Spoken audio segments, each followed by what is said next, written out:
भक्ति, दास्य भाव और प्रेम, ये तीनों ही एक दूसरे के पूरक हैं। दास्य ईश्वर में दृढ़ आस्था जगाता है। संसार के प्रति विरक्ति और परमात्मा में आसक्ति दास्य भाव का उद्देश्य है, परंतु प्रेम की प्रगाढ़ता से दास्य भाव छूट जाता है।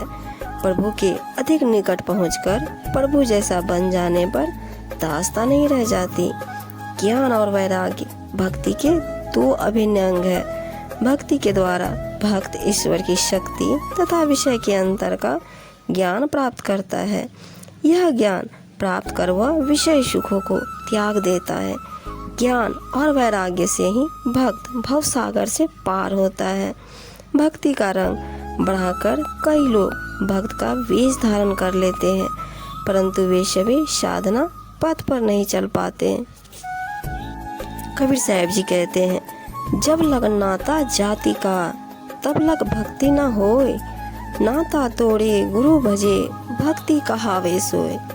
जब तक जाति धर्म का अभिमान है तब तक भक्ति नहीं हो सकती। अहंकार और मोह को त्याग कर सभी नाते संबंधों को तोड़कर श्री गुरु महाराज की सेवा भक्ति करो, उनका ध्यान भजन करो, तभी भक्त का पद प्राप्त कर सकते हो और भक्त कहला सकते हो।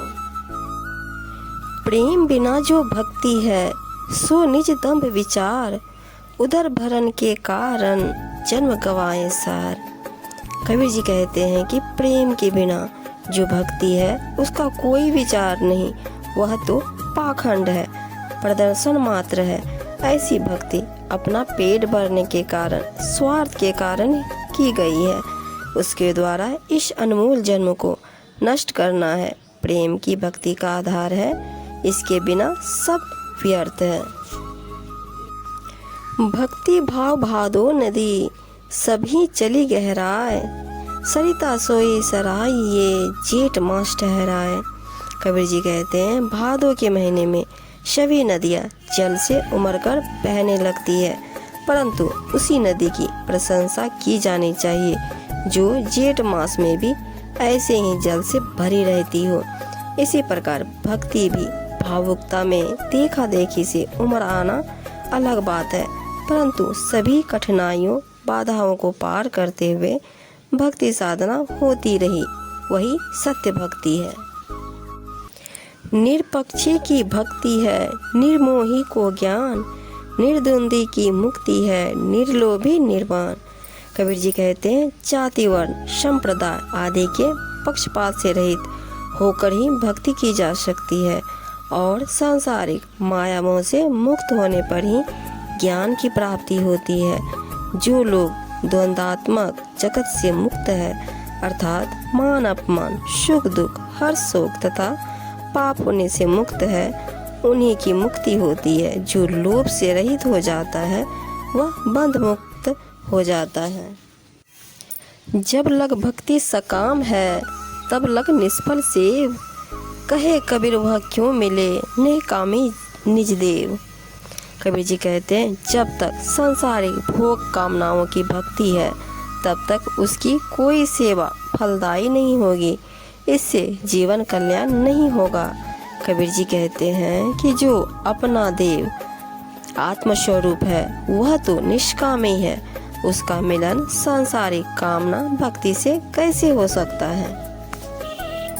भाव बिना नहीं भक्ति जग, भक्ति बिना नहीं भाव, भक्ति भाव एक रूप है दो एक स्वभाव।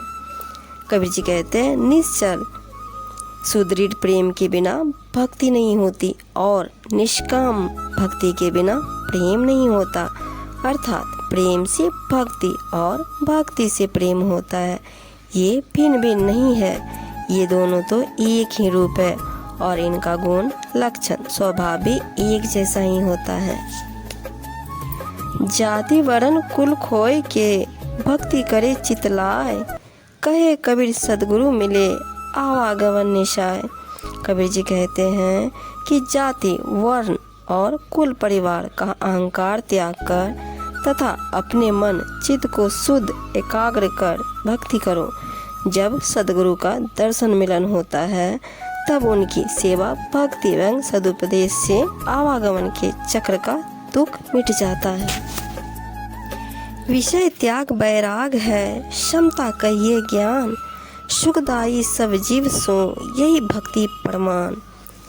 पांचों विषयों का त्याग ही वैराग्य है और भेदभाव से रहित सभी से समता का व्यवहार ज्ञान कहलाता है। संसार के सभी जीवों को सुख देने वाला आचरण तथा स्नेह भक्ति का सत्य प्रमाण है। गुरु भक्त में इन सद्गुणों का समावेश होता है। भक्ति पदार्थ तब मिले जब गुरु होए सहाय, प्रेम प्रीति की भक्ति जो पूर्ण भाग मिलाए। कहते हैं भक्ति बहुत ही उत्तम एवं अनमोल पदार्थ है। यह पदार्थ तभी मिलता है जब पूर्ण सद्गुरु स्वयं सहायक हो, उनका सद ज्ञान प्राप्त हो। प्रेम प्रीति से परिपूर्ण भक्ति तभी प्राप्त होती है जब